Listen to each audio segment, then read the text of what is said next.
For this next podcast episode, I'm so pleased to share with you the story of Bradley Talbot. If his name sounds familiar, it's with good reason. A few years back, he was spotlighted in the Hulu documentary Mormon No More, along with the primary storyline of Sal and Lena Osborne. As a college senior at the time, he bravely organized effort to not only hike the Y on White Mountain in Provo, Utah, but light it up in rainbow. And the second time, it was in rainbow as well as trans colors. While a student, he also created the nonprofit Color the Campus, whose mission is to support, befriend, protect, and love members of the LGBTQ plus community. And you can find them on Instagram at Color the Campus, no spaces. I took the opportunity to catch up with Bradley, who is currently in Boston working towards a graduate degree. I hope you enjoy the interview as much as I did.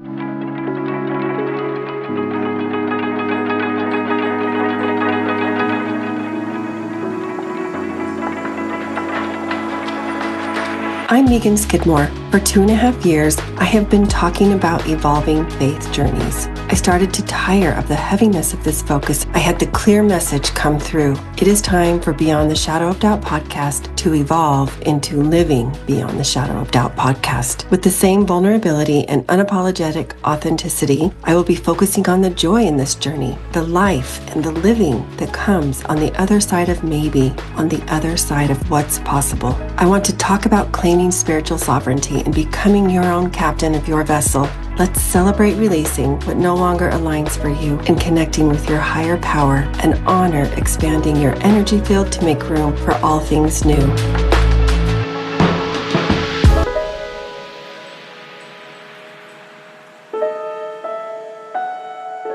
There is a lot going on in the world today. What practices do you have in place that help you recenter, get grounded, connect to your inner wisdom, and remember you are powerful? On the first Friday of each month, I host a coaching session that anyone is welcome to join. I invite you to get a glimpse into my world and what I do. In this monthly call, I will guide participants in sessions, essentially teaching you to increase your awareness of your energy in your body and the messages available to you. I would be so honored to have you on the call. Simply register at the link in the show notes.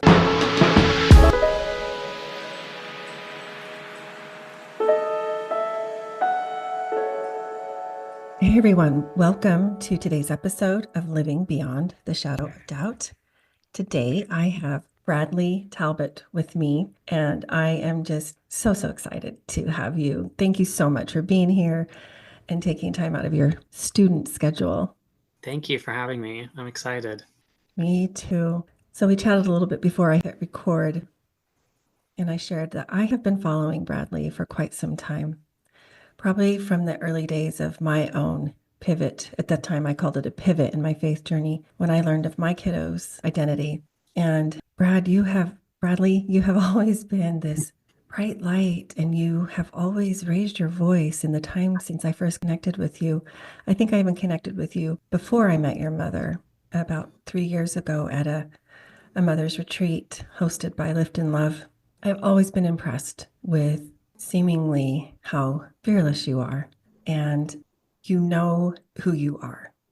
That comes across 100% in what you do and in what you say. I remember you sharing to your stories at one point how you received a patriarchal blessing that shared with you how we'll say, these are the words that I sure we were both using at the time. You were valiant or stalwart. You were just forefront in defending Christ.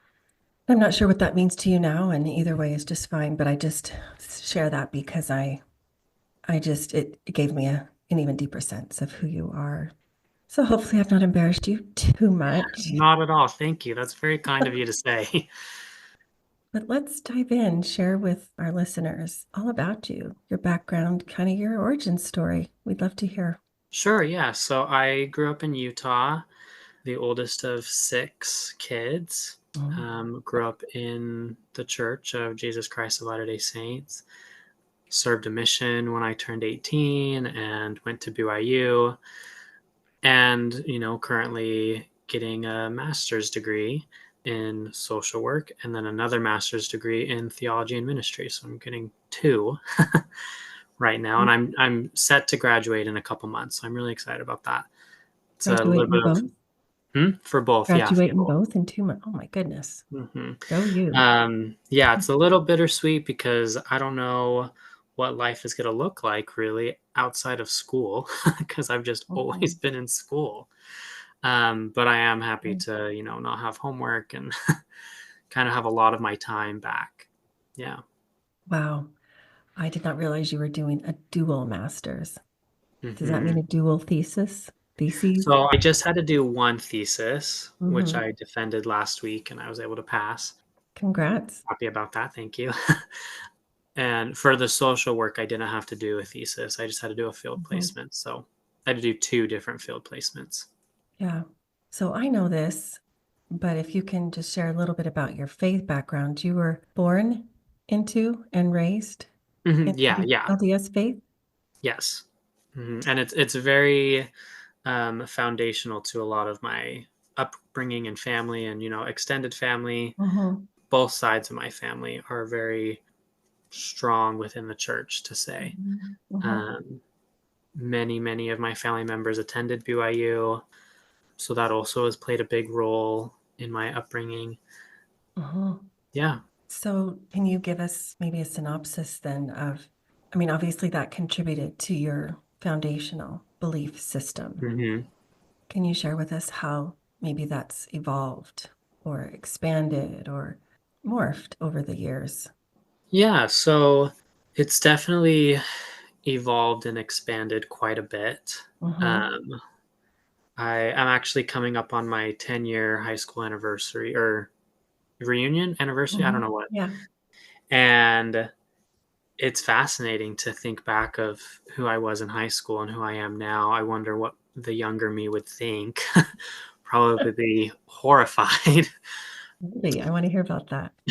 But at the same time, I feel very proud of where I've come from and where I'm heading, even though Mm-hmm. things have been rocky. So I think when I think about my faith journey, like the pivot, you used the word pivot earlier, that occurred on my mission. My mission was really a key point in a lot of my growth, understanding, whatever you want to call Mm-hmm. it, transition. And I've shared this in other forums and probably on my social media as well. But it was on my mission that I realized that I was queer. And that was a rude awakening because it took me a long time to come to terms with that. And, I think outwardly, I did my best to be confident and to be sure of myself and to come off as though I like had it all together, but I didn't. Mm-hmm. And I had a lot of questions. Mm-hmm. And I can remember just really wrestling with what my life is going to look like. Mm-hmm. Um, because I've always wanted a family. That's always been my like number one dream, goal, Mm-hmm. aspiration.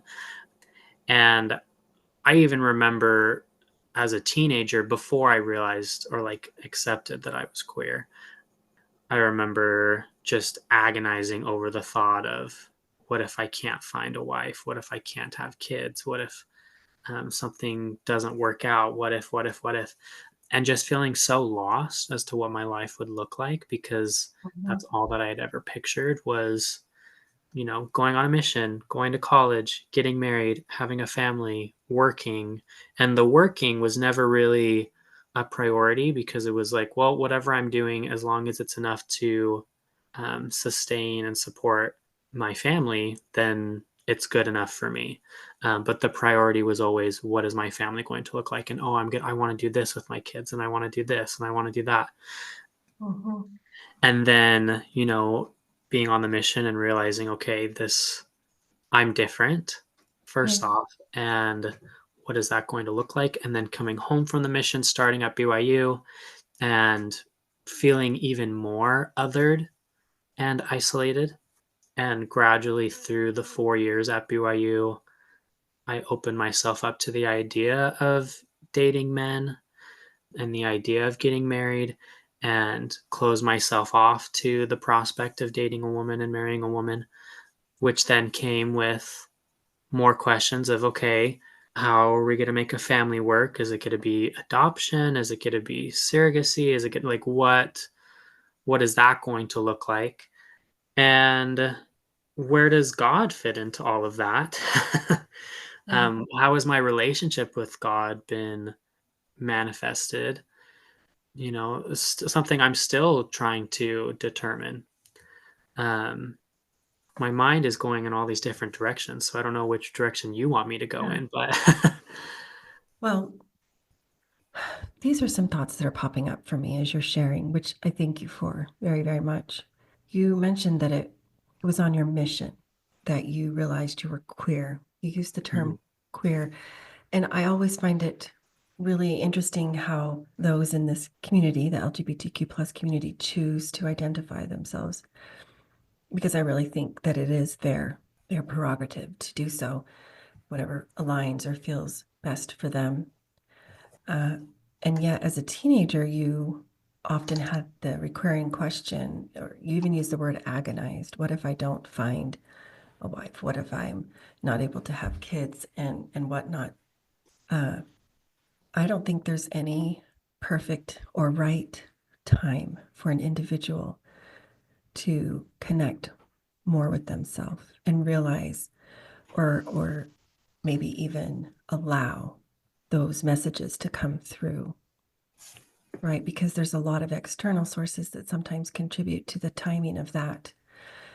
And you mix that with individuals' personalities or ways of thinking or experiencing the world. It's very complex. mhm, Um, and so I'm sure that there are just numerous, like innumerable ways of folks first coming out to themselves and then to in a more public way, I guess. mhm, So you struggled some after your mission and felt othered and isolated at BYU. Um, for those that don't know, you took the reins on that and started to take action to create more safety at the college at the time. That's just beautiful. That's just amazing. You know, you were in your own hurt and your own pain, and yet you transformed that into something mhm. very beautiful and positive and inclusive. Can you share with our listeners? I'll let them tell you what I'm referring. I'll let you tell them what I'm referring to. Right. Yeah, so while I was at BYU, there were numerous different experiences that I had that kind of led me to this, but I felt very isolated, felt very alone. And so I organized this group called Color the Campus, where we would hold rainbow days once a semester to wear rainbow. Very simple gesture to show love and support to the LGBTQ plus community. And then in March of 2021, I organized a group of students to go up and hike the Y on the mountainside Mhm, and light it in rainbow colors as a mhm, display of, ideally, we were trying to show peace and unity. And, there was some defiance and rebellion in that act as well. But we were, really standing firm of like, no, we're here. We're not going mhm, anywhere. mhm, We belong at BYU. We want to mhm. belong. We want to contribute and we want to be seen and heard and supported. Um, Absolutely. mhm. So, and we did it two other times that fall. We did it with parents Mhm, of queer students. And then the following March, we did it just with non BYU students and lit it in trans colors as well, mhm. to the rainbow as well. Yeah, I remember that very clearly, very distinctly, because my kiddo identifies as, or my kiddo is transgender. And so that was supremely meaningful. And your legacy lives on. That organization still exists to this day. Mm-hmm. That's an amazing, beautiful legacy to leave. And it was even picked up. Yes, it was recorded by Yeah, Yeah, I don't know what yeah, to on, call them. Hulu, ABC News, they picked it up and they documented that last lighting that we did and featured in the Mormon No More docuseries. Yeah. How did that land in your lap? That's amazing. It really just landed in my lap where they reached out to me, they called me, Okay. and I said, "Well, we're doing it again. Do you wanna be a part of that?" And they said, "Yes." And so it really was a lot of luck. A lot of things have really just kind of worked out, which to me Mhm, is a testament that of 2 things. One, of the community and how strong the community is because, like, always there to support one another, always there to get things done, and just mhm, so brilliant and, mhm, um, hardworking and, creative, defiant, like all of these beautiful mhm. things. And then also, I think, there's an element of the divine that assisted and For sure. brought these things together that I could not have Mhm. done on my own. Miracle after miracle would, come together. So Yeah, I believe you 100,000%. So you mhm. said something earlier, Bradley, You can call me either. uh, where previously you had pretty much only been open to marrying a woman. You eventually kind of wiggled those beliefs a little loose and you entertained the idea of dating a man or men and Mhm, possibly even the idea of marrying a man. Do you feel comfortable sharing a little bit about the evolution of that thought process? You know, moving, I mean, those were beliefs instilled in you from the moment you can remember, right? The moment you started mhm, to talk, the moment you started to express. Can you share mhm. about that process? Was it Yeah, hard? How did you do that? yeah. I mean, it was hard. Um, I can remember. It was gradual.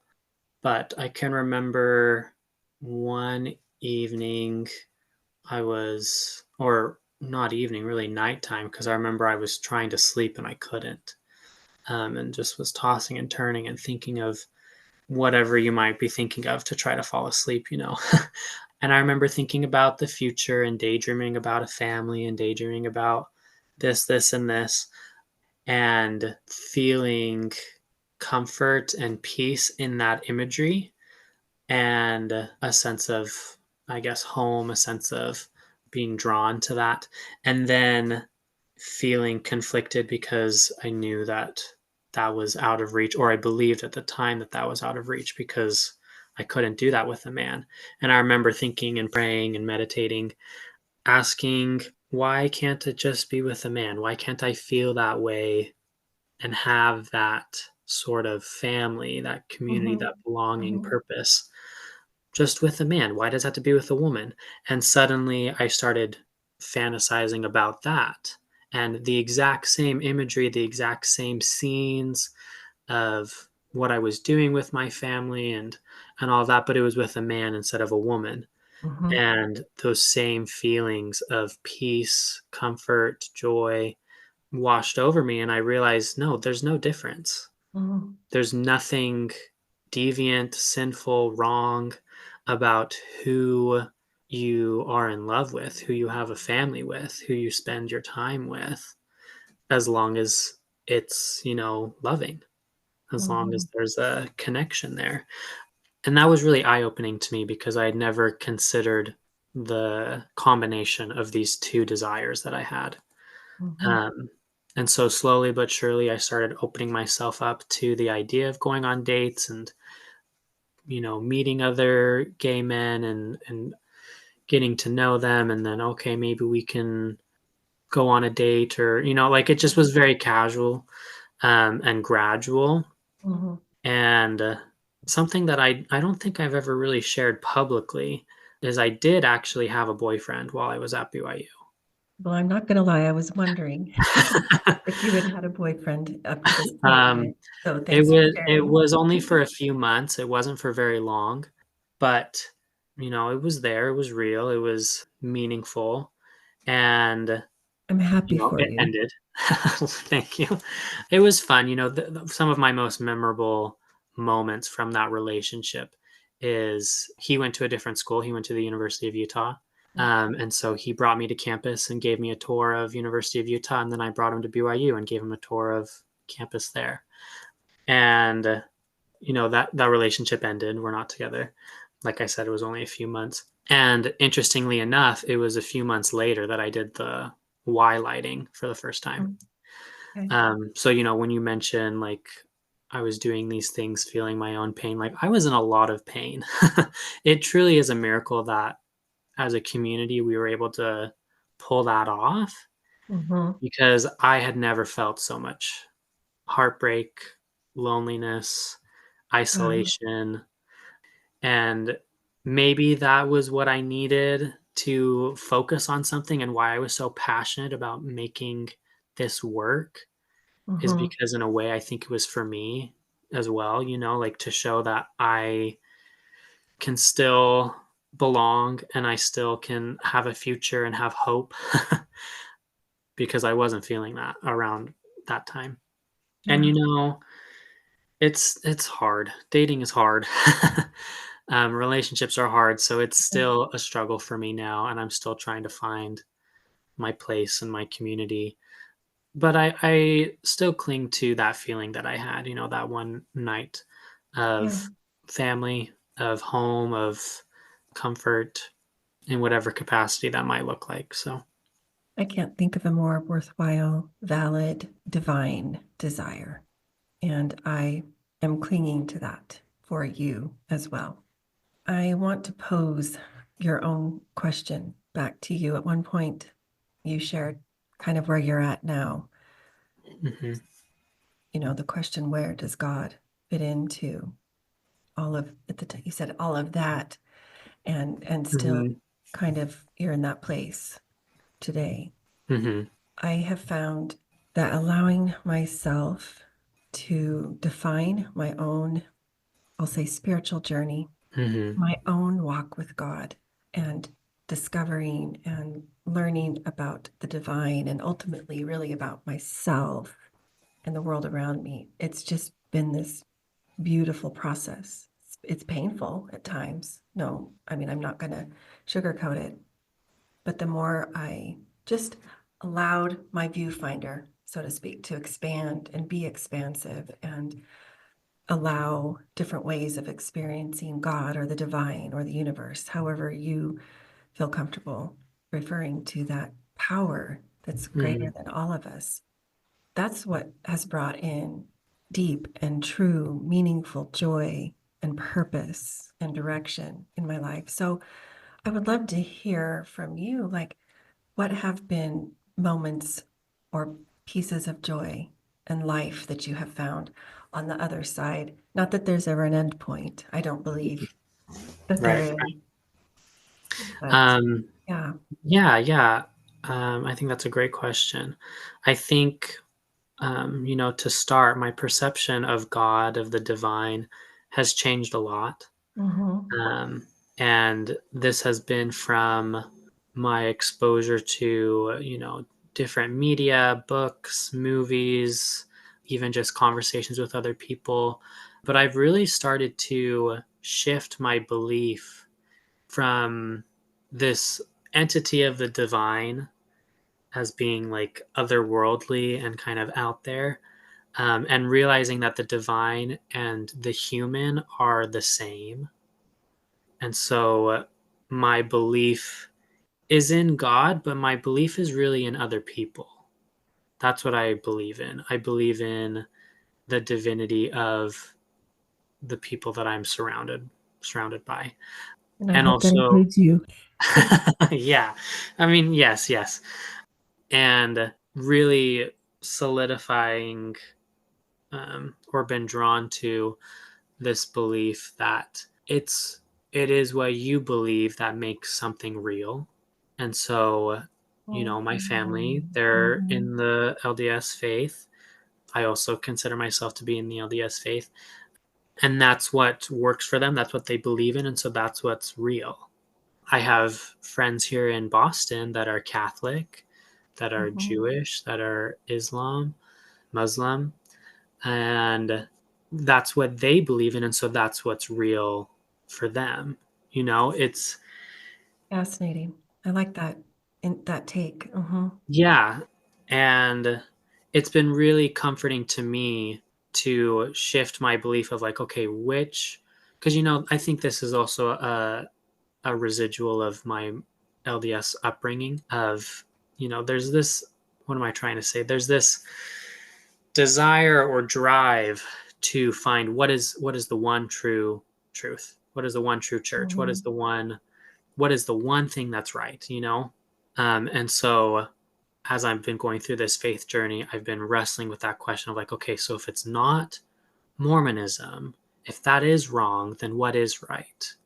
And which is the right path? Is it just no faith? Is it a different faith? And then I realized that's just the wrong question. It's not about what is the one true because there is no one true. It's what you believe. If you believe it, it becomes real and in a very real way impacts you and impacts your life, your surroundings, your community. And so if my perception, if my image of God no longer makes sense, isn't what I believe in, then I can shift it and that becomes real. And so I know like my relationship with God is different than my parents, is different than my grandparents and my Mhm. siblings. And that doesn't mean my God is more or less real than theirs or vice Mhm. versa. It's Mhm. just different. Mhm. And that's brought me a lot of peace and comfort and just that realization. That's really beautiful. How do you navigate this with or side by side with your family? Well, first of all, I love how you have distinguished that your perception of God is what's real to you, and your family's perception is what's real to them. How do you all as a family navigate this? Or I know you're in grad school. You don't live nearby them anymore. Maybe you don't at this point. Yeah, I think m- my family has always been a community interaction that I've always just been comfortable with. We talk about our faith and our beliefs, and Mhm. there's been plenty of times where someone in the family has said something that another disagrees with, and we'll have a conversation about it. So I feel like I know how to navigate those conversations pretty well with my family. And that's not to say that we've resolved any of them because, we have different beliefs. Yeah, And have we identified what all of those are? No. A lot of that has to do with, yeah, I'm across the country in Boston going to yeah, school. And I think also part of it is it's not really relevant. It's kind of like well, I can imagine what they might believe, and they can imagine what I believe, and unless it's becoming an issue, which for the most part it isn't, then we mhm, just we just don't talk about it too much. mhm. I don't know if that's kind of answers your Yeah, question, yeah. but So, for instance, for someone listening who may be experiencing something similar, right, in their mhm, own family, community, I like how you use that word. From what I'm gleaning from you, it sounds like mutual respect and open, direct, um, is direct the right word? Open and clear communication is mhm, key to navigating these relationships. I'd say mhm, emphasis on the respect, respecting one another's autonomy, yeah, agency, if you will, free will, and individual path. mhm. Yeah, and I recognize that it's a tricky place for Mhm. people to be in because sometimes you might have that respect and they clearly don't. And what's most True. frustrating is when they Mhm. think they respect you, Mhm. but you know that they're not actually respecting you. And I've Mhm. definitely run into that as well with some individuals. So it's hard, but I think where I really learned that like this kind of approach was, as I've been on social media and Mhm. achieved these endeavors and like become pretty well known and things like that. There's a lot of people that will give you a lot of opinions Mhm. and will tell you what to do and will say, just on all sides of the spectrum. Mhm. of, oh, you need to be more diligent in your faith, or oh, you need to leave the faith. You need to forgive your family. You need to abandon your family. You need to, like, so many opinions. And I remember being overwhelmed many, many times by this because Mhm. I was trying to navigate my own faith and trying to figure out, well, my family's always been there for me, so why should I leave them? And the church is something I've always known, so how can I leave that? And really trying to make this work and listen to what people were telling me and all that. And then I was laying in bed and I realized it is just me, you know? There's no one else here but me. Yeah. And so I'm having all of these people say, go to church, don't go to church. If I go to church, no one online is going to know. If I Yeah. don't go to church, no one is going to know.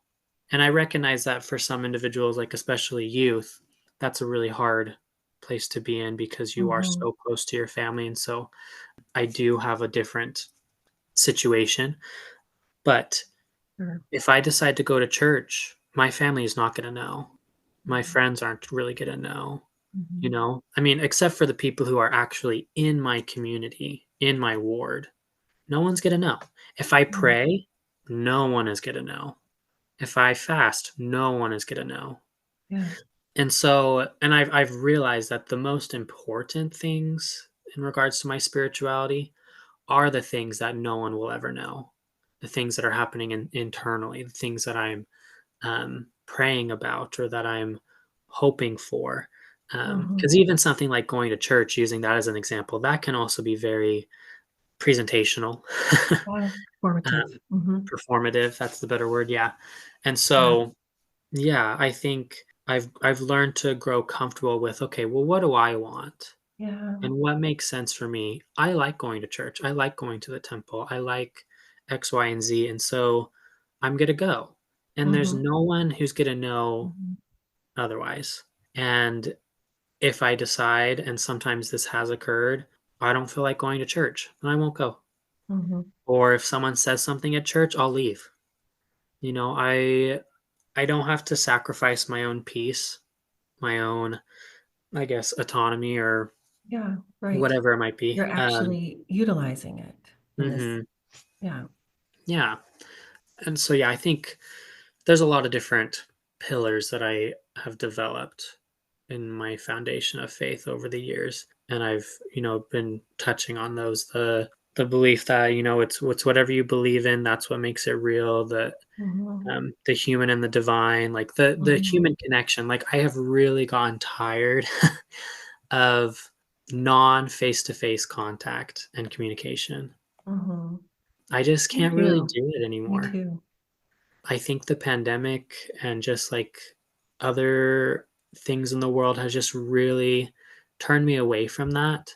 And going back to your original question of like, where have I found pieces of bliss and joy? Mhm. It's always been when I'm physically with someone, Yeah. being surrounded by Community piece. someone. That It's in community piece. community. It's Yeah. not when I'm scrolling TikTok, when I'm scrolling Instagram. It's like, sure, there can be a lot of things I learn from it. There can be a great way to connect to people and lots of hilarious memes and like there is some joy there. But it's not the same as when I'm out at a restaurant having a good time with some friends or going to a concert or reading a book even and sharing that with someone. Like there's something about real connection Mhm. that is being lost and I think robbed, that I can see I'm that. trying to Mhm. get away from. Yeah, I can I see don't know that. if you've noticed, but I've really slowed down on my social media. I don't Yeah, post I hardly at all. I have, and um, that's totally fine. Like, and it's it's kind of just I've had to take a step back where it wasn't serving me in the mhm, way that I wanted. And it was just making me feel more isolated and alone, and I okay. couldn't do it anymore. So, we'll see if that changes, but it's been Well really nice, well, and I actually. also know you have been working towards your graduate That degree. is true. I've I also believe been you very said. busy, with my Yeah. thesis and So I been very busy. honestly assumed that was a big part of all of that activity Mhm. shifting. What do you think drew you to religious studies there in Boston? So, because of what happened at BYU and just my upbringing, um, I was drawn to social work. So I came here to Boston Mhm. to start social work. And it wasn't until I was already here, I finished my first semester, and just it just didn't quite fit. I didn't Okay. quite see myself as a social worker or feel like I knew where I wanted to go. And so I was talking to some faculty, and they recommended, they're like, well, have you considered this theology and ministry dual degree? And I was like, I'd Oh, never even heard of that. So I wow. looked into it, and the Boston College is a Jesuit school; it's Catholic, and so I applied and like went into the interviews and all of that, and I was very upfront of this seems like a really good fit for me. However, I'm not Catholic. I'm not interested in becoming Catholic. I can be interested in learning about it. I'm not opposed, of course, but if I'm going to be studying this, I want to do this degree for Mormonism. Is that going to be an issue? Is that going to be difficult? And they Mm, said, no, this is a, like, yes, it is. It's kind of like, in a way, like BYU, where you can be of any faith and attend BYU, but yeah. it is going to be a little hard. It is nice to know the culture. Mhm. And I felt that where, it was tricky. There was a huge language barrier with learning these terms and Um, these things of I don't know what we're talking about, and then having to mhm. translate and realize, oh, okay, so they're talking about the millennium, they're talking about the resurrection, they're just using different words for it, Different um, vocabulary. the new vocabulary, um, and so it was really hard. But when I really um, just focused on my own theology and ministry, it worked really well. I was able to take some really amazing classes Mm. that I've um, valued quite a bit. Some at the Harvard Divinity School, I was able to cross register. It was very impactful to me and changed my Um, perception of a lot of things. that Um, is so cool. I love this for you. I've always thought it yeah, would be so fascinating to study it more has been. It's along been this very line. cool. Yeah, Hmm. that's great. I love that they literally made room for you there and your Hmm. choice in Yeah, the it's course been of really study. great. And my thesis was around Mormonism. It was around BYU. Um, and, they were totally accommodating towards it. And Um, so it was great. I was able to. It's hard finding um, sources, and because Mormon theologians don't really exist. I mean, they do, and they're there, um, but in the same sense as a Catholic theologian, no, because Mm, they within the Mormon faith, within the LDS faith, there it's not. They're not given any credentials, or recognition or mm, appreciation in the same regard as within the Catholic faith. mhm. Um, we kind of just have the hierarchy of the 15 men, Right. and um, that's the standard, and no one else is really given the same mantle or the same Do you speak to metric. this Mhm. in your thesis? Do you speak to this? No, my thesis was more on preserving the memory of queer individuals. Um, Oh, so I love not that. I love that. wasn't it didn't talk too much about the theology Mhm. and like Yeah. the LDS faith itself, but that was a tricky part of my studies because I was trying to find okay, like I want to do this assignment for this, Yeah. but but there's where do I find that? Mhm. Conference talks are not very rich Yeah. in talking Yep, about, I get what you say. Yeah, I do. migration and talking about Right. um, women's rights and like there's Mhm. not a lot there. I have to look Mhm. elsewhere. So So I would love to leave a link in the show notes to your thesis if that's sure. possible. I would love that. Yeah. Let's do it.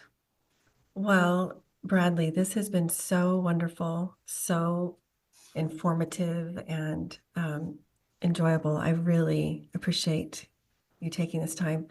The last Thank you. question that I have for you, I ask of all of my guests, and I love the responses that I get, but tell us, what does living beyond the shadow of doubt mean to you?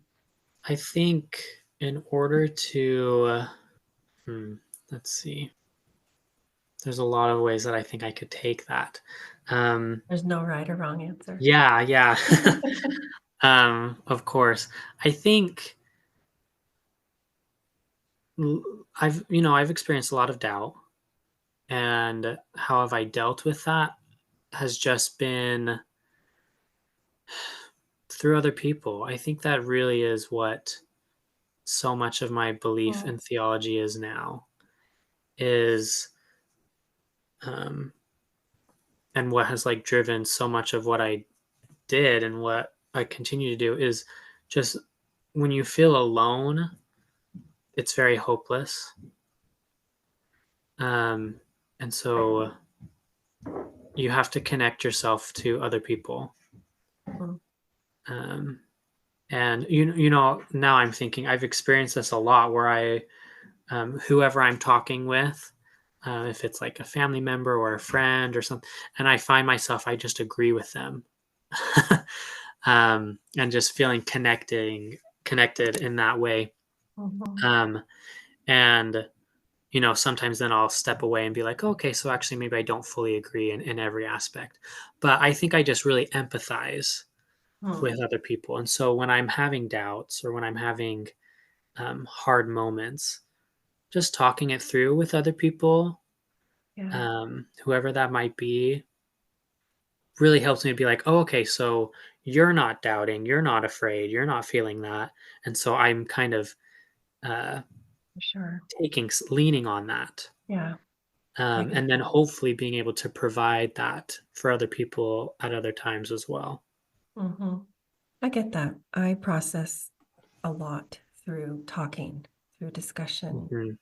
I think that's why I enjoy this podcast Yeah, so much. definitely. That's a great response. Thank you for sharing that Yeah, with us, Bradley. So, just a few for fun questions for our guests to sure. get to know you a little more. Tell us your favorite book. Um, Percy Jackson. I'll say Percy Jackson Okay, is my favorite. fun. I also really like the Okay. Giver series. So Are you an introvert or an extrovert? Or maybe I'm an somewhere in introvert. between? You're an introvert. I am a bit of an Okay. ambivert, but I'm definitely an introvert.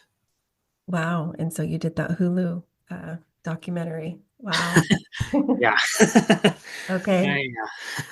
We'll have to leave a link to that in the show notes as well. Tell us your favorite artist Hmm. Favorites are hard. or a favorite artist. Or a favorite artist. I Hmm. really like Lauv.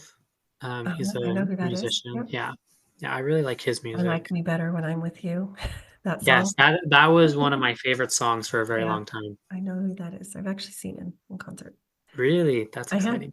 Are you a night owl or a morning lark? I'm a night owl. And do you have a celebrity crush? Currently, no, actually. I like the clarification. That means there was one. Yes. I won't press. I won't press. Do you do still or carbonated water, or are you a diet soda fan or some other fun beverage? Um, Still water, definitely. My drink of choice would be juice. I love juice or milk. Okay, there you go. And finally, the furthest place that you've traveled. Poland. Mm, I went to Poland last summer. you did. Hmm. Oh, great. How fun. I love Europe. Haven't Yeah. made it to Poland, but well, if folks wanted to connect with you, reach out to you with questions or follow up, what would be the best way for them to do that? Probably through my Instagram. Okay. I know I mentioned, that I'm like not on it very much. Uh, Messages are a different story. I try not to scroll and like post and things yeah, like that, but messaging is still a great way to get a hold of me. I always see those yeah. messages and respond to people. So That's the Brad pad, right? yeah, I'll with leave. a underscore. Okay, I'll leave that in the show notes for folks to access. Bradley, thank you so, so much. This has Yeah, of been course. Thank you for having me. just a beautiful, amazing conversation, and I so appreciate you and all the good work that you have done and continue to do. So thank you. Thank you.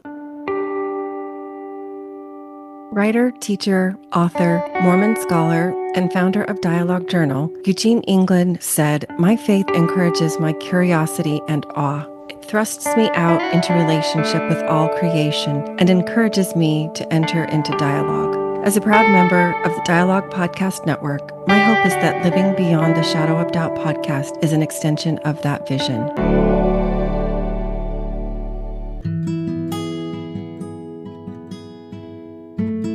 Visit meganskidmorecoaching.com to find this podcast and additional free resources, including the link for a complimentary coaching session. Follow me on Facebook or Instagram for more, or to send me a DM. Help the podcast grow. Please follow, review, and share with a friend.